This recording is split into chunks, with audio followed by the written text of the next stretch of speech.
Unha cousa cando ti o ves na tele, que o vexas cerca, velo na tele, pero outra cousa é velo na túa casa, que che costa tanto e che queda por pagar, e ves que isto se vai. Desolación e impotencia é o que se atopaba esta mañá ao percorrer as zonas máis afectadas do Salnés tralo domingo negro vivido onte en toda Galicia.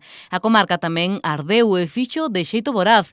María, unha veciña de Pereiras en Armenteira, Meis, non era quen de lembrar como onte a noite estivo a piques de perdelo todo. A súa casa en cuestión de minutos apareceu completamente rodeada de lapas. Porque foi en cuestión de, xa che digo, eran 10 minutos que a miña nai me decía, bueno, o lume ainda está moi lexos. En 10 minutos, un cuarto de hora, estaba aquí. E que foi algo, non sei, inexplicable. Varias vivendas tiveron que ser desaloxadas aquí na Armenteira polo lume que se orixinou nun eucaliptal pasada as 9 da noite e que se foi propagando avivado polo forte vento. Como moitos outros puntos, aquí tamén a colaboración dos veciños xunto co traballo de bombeiros e protección civil foi fundamental. Non sei, había 7 ou 8 focos todos seguidos.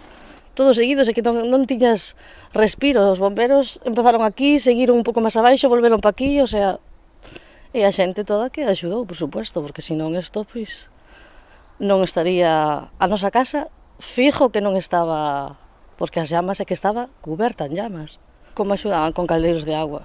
Que pasa? Que nos chegou un momento que o pozo quedou sin agua. Un inferno para as persoas, pero por suposto para os animais que viven nos montes. Quiero hacer un llamamiento. Hay boxes, o sea, si la gente necesita reubicar tanto a sus animales de granja como a sus animales domésticos, hay mucha gente dispuesta a ayudar. Vamos a hacer una recogida de material sanitario para los animales que han salido heridos. Si la gente se encuentra o sabe que haya algún caballo, algún animal de granja, da igual, no somos especistas, o sea, me da igual el tipo de animal y que esté herido por los montes, por favor, que se ponga en contacto con nosotros. A solidariedade necesaria máis ca nunca tamén en Catoira. Un lume orixinado no monte de Saiar en Caldas provocou o peche da autovía do Salnés. Desde o monte, as lapas correron como a pólvora a monte abaixo debido ao vento ata chegar a varias parroquias de Catoira. Unha das máis afectadas, Coaxe, tivo que ser desaloxada, como nos conta Manolo, xerente aquí dunha casa rural. Entonces empezó a llenar todo de humo y no solamente estaba la parte sur, sino también